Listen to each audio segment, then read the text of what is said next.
السلام علیکم ورحمۃ اللہ وبرکاتہ۔ اللہم صلی علی محمد وعلی آل محمد کما صلیت علی ابراہیم وعلی آل ابراہیم انک حمید مجید۔ اللہم بارک علی محمد وعلی آل محمد کما بارکت علی ابراہیم وعلی آل ابراہیم انک حمید مجید۔ شہادت امام حسین علیہ السلام کا موضوع چل رہا ہے۔ آج کچھ باتیں اس میں سے خاص ہیں جو میں نے آپ کی نظر کرنی ہیں۔ یہ موضوع وہ ہے جو دل کو رلا دیتا ہے۔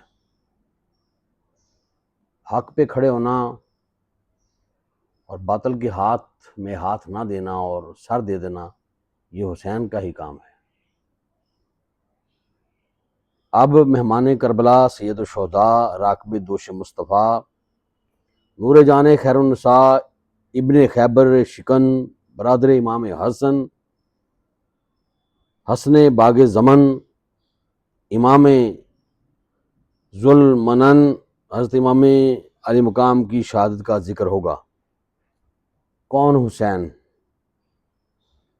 حسین گلشن رحمت کی دل نواز کلی، حسین جان پیمبر، حسین نور علی، حسین راحت زہرا، حسین شیر جلی، حسین حسن ولایت، حسین حق کا ولی، حسین چرخ کرامت کے چاند کا حالہ، حسین مہر نبوت پہ کھیلنے والا، حسین راکب دوش رسول اکرم ہے، حسین حسن شہادت شہید اعظم ہے، حسین عرفہ والا ہے فخر آدم ہے، حسین ذل کرامت پناہ عالم ہے، حسین نام ہے زہرا کے گھر کی خوشبو کا، حسین نام ہے حیدر کے زور بازو کا، حسین جس نے زمانے کو زندگی بخشی، حسین جس نے محبت کو تازگی بخشی، حسین جس نے کی ہے محبت کو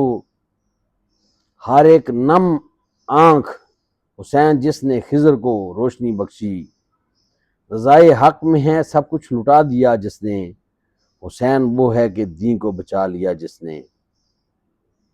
سید شہیداں امام علی مقام عزیز و اقربا دیگر احباب و انصار کی شہادت کے بعد اکیلے رہ گئے، سوائے امام علی اوس زین العابدین رضی اللہ تعالیٰ عنہ کے جو سخت بیمار تھے اور خیمہ میں بخار کی حدت اور پیاس کی شدت میں نیم بے ہوشی کی حالت میں پڑے، چمڑے کے ایک پھٹے ہوئے بستر پر پڑے ہوئے تھے۔ امام ابھی کچھ سوچ ہی رہے تھے کہ دشمنوں کی طرف سے مبارزے طلبی کی آواز آئی تو آپ فوراً مقابلے اور جنگ کی تیاری میں مصروف ہو گئے۔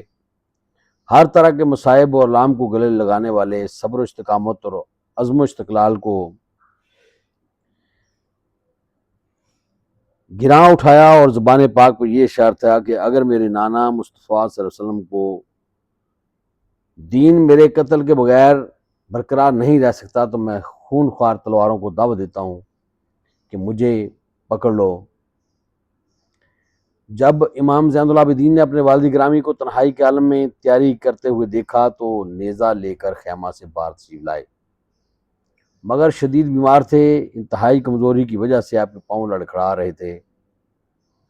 سامعین، یہ جو امام کو استقامت، جرأت، صبر ملا ہے نا، یہ اپنے نوانے سے گھڑتی میں ملا ہے۔ میرے آقا نامدار نے امام حسین کو یہ چیزیں عطا فرمائیں بچپن میں ہی کہ میرے نواز سے صبر کرنا ہے، یہ جرأت کے ساتھ کرب و بلا میں جانا ہے اور استقامت کے ساتھ دشمن کا مقابلہ کرنا ہے۔ رنج و علم کی وجہ سے آپ کا بدن مبارک کانپ رہا تھا اور اسی حال میں آپ نے میدان کا رخ کر لیا۔ امام حسین نے جب انہیں میدان میں جاتے دیکھا تو تیزی کے ساتھ ان کے پیچھے روانہ ہوئے اور آواز دے کر فرمایا، بیٹا واپس آ جا اور یاد رکھ میری نسل تجھ سے باقی رہے گی اور تو اہل بیت رسول کے اماموں کا باپ ہوگا اور تیری نسل قیامت تک منقطع نہیں ہوگی۔ میں تجھے وصیت کرتا ہوں، خواتین کو تیری نگرانی میں چھوڑتا ہوں اور آباء و اجداد کی مانتے تیرے سپرد کرتا ہوں۔ پہلی چیز قرآن مجید ہے جو کاملام الہی اور مجمع حقائق لا متناہی ہے، اور دوسری چیز مصحف سیدہ فاطمہ زہرا ہے۔ علامہ ازی یہ فرمایا کہ کچھ علوم کی کتابیں ہیں وہ علوم جس پر سوائے ائمہ اہل بیت کے علاوہ کسی کو اطلاع نہیں۔ پھر آپ حضرت زین العابدین کو خیمہ لے آئے اور بٹھا کر وہ مانتے ان کے سپرد کی، تقوی اور ذائع الہی کی وصیت فرمائی۔ پھر آپ نے اسلحہ تن زیب کیا، نیچے چست لباس پہنا، پھر مصری قبات زیب تن کی، حضور رسالت مآب کی دستار سر پہ رکھی، سید الشہداء حضرت حمزہ کی ڈھال پشت پر ڈالی، ذوالفقار علی حمائل کی، اور پھر اپنی پیاری بیٹی سکینہ کو جس سے آپ بے پناہ محبت فرماتے تھے آغوش میں لیا۔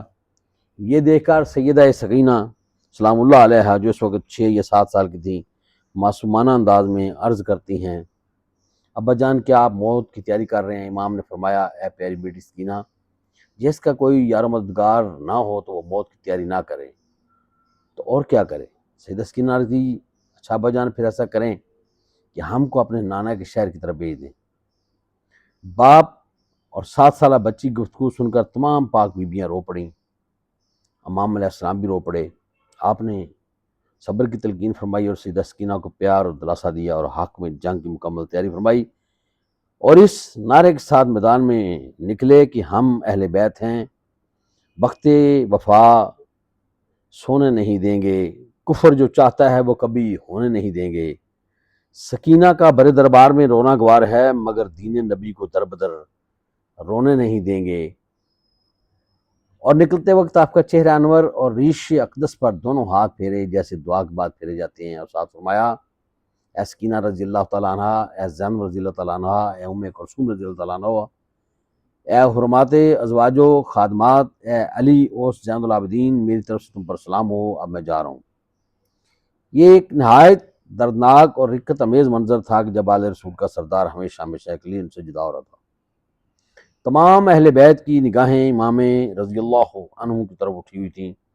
یہ میدان کارزار کی طرف سے جانے والا کوئی عام آدمی نہیں، یہ رسول خدا کا لخت جگر ہے، سیدہ زہرا کا نور نظر ہے، شیر خدا کا پسر ہے، حسن مجتبیٰ کا برادر ہے، اور چرخ شہادت کا محور ہے، اور عرب کا رہبر ہے، جسے دنیا حسین رضی اللہ تعالیٰ عنہ کے اور نبی کی صلی اللہ علیہ وسلم کے دل کا چین کہتی ہے۔ ہاں حسین رضی اللہ تعالیٰ، کون حسین؟ حسین صورت حیدر، حسین خون رسول، حسین ناجش زینب، حسین فخر بطول، حسین اصل شہادت، حسین اصل اصول، حسین علم کا دریا، حسین عقل عقول، جمال حسن محمد، جمال روح حسین، بے رشک عقد سریا، غبار کوہ حسین۔ جب امام پاک روانہ ہوئے تو پردہ نشینان اجلا عصمت نے عرض کی، سرکار آپ نے ہمیں کس حال میں چھوڑا اور غریب الوطن قافلے کو کس سپرد کیا؟ امام نے فرمایا، آپ کو اللہ کے سپرد کرتا ہوں، میری مشکلات میں وہی میرا کفیل ہے، وقفا باللہ وکیلا، سورہ نساء آیت نمبر 81 ہے، اور اللہ تعالیٰ کافی ہے، کارساز ہے۔ امام جب میدان کربلا کے درمیان پہنچے تو آپ کا اپنا نیزہ میدان میں گاڑ دیا اور اپنا نسب بیان کرتے ہوئے آپ نے رجس کے جوفی البدی اشعار کہے۔ ان عربی اشعار کا ترجمہ علامہ حسین کاشفی رحمۃ اللہ کے شاگرد نے فارسی زبان میں کیا۔ اسی بحر میں ان کا مفہوم و خیال اردو میں کچھ اس طرح ہے کہ ہے میرا نانا امام الانبیاء خیر الورا، آفتاب چرخ عزت شمع بزم اصفیاء، میرا والد ہے یقیناً بارس شان الہ، ور درج لا فتح ہے بدر الدجر برج حل عطا، ماں میری بنت نبی خیر النساء زہرا بطول، بدعت منی رسول اللہ نے جس کو کہا، ہے میرا بھائی حسن سلطان الدین شاہ زمن، نور چشم مرتضیٰ سبت شاہ ہر دو سرا، جانتے ہو میرے چچا جعفر تیار کو، ہے ہمیشہ کے لیے جو طائر خلد خدا، حمزہ سردار شہیداں جانتے ہو کون ہے، وہ چچا میرے والد حیدر قرار کا، خاندان مصطفیٰ ہے چشم و جود و کرم، تم ستم گر طالب دنیا منافق بے وفا، قاسم و اصغر کے خون سے بھی نہیں ٹھنڈی ہوئی، اے دغا بازو تمہاری آتش جود و جفا۔ پھر آپ نے فرمایا، دشمنان دین و ملت، خدا سے ڈرو، وہ خدا جو دن کو رات اور رات کو دن میں تبدیل کرتا ہے، جو زندگی اور موت دیتا ہے۔ اگر تم اللہ کے دین کا اقرار کرتے ہو تو میرے نانا جان رسول اللہ پر ایمان رکھتے ہو تو میں اپنی پہلی بات پر قائم ہوں، اور اسے دوبارہ بیان کرتا ہوں، ابھی وقت ہے مجھ پر ظلم و ستم اور جور و جفا کے تیر نہ چلاؤ۔ ڈرو اس دن اور اس وقت سے جب میرے ماں باپ تم سے میرے بارے جھگڑا کریں گے۔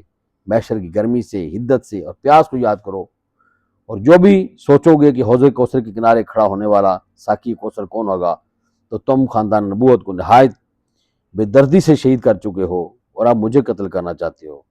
اگر یہ تمام اس ملک کے لیے ہے تو مجھے سربراہ چھوڑ دو تاکہ میں روم، جیش یا ترکستان کی طرف چلا جاؤں۔ میرے اہل و عیال کے جگر پیاس سے کباب ہو چکے ہیں، انہیں تھوڑا سا پانی دے دو۔ اگر تم ایسا نہیں کرتے تو حکم تو صرف اللہ تعالیٰ کا ہے اور ہم اللہ کے ہر فیصلے پر راضی ہیں۔ امام حسین نے صبر و استقلال کی وہ تاریخ رقم کی کہ آج بھی وہ تاریخ تمام اوراق میں موجود ہے اور قیامت تک اسی تاریخ کو دہرایا جائے گا۔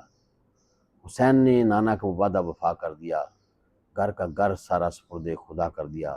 اس حسین ابن حیدر پہ لاکھوں سلام۔ وآخر دعوانا الحمدللہ رب العالمین۔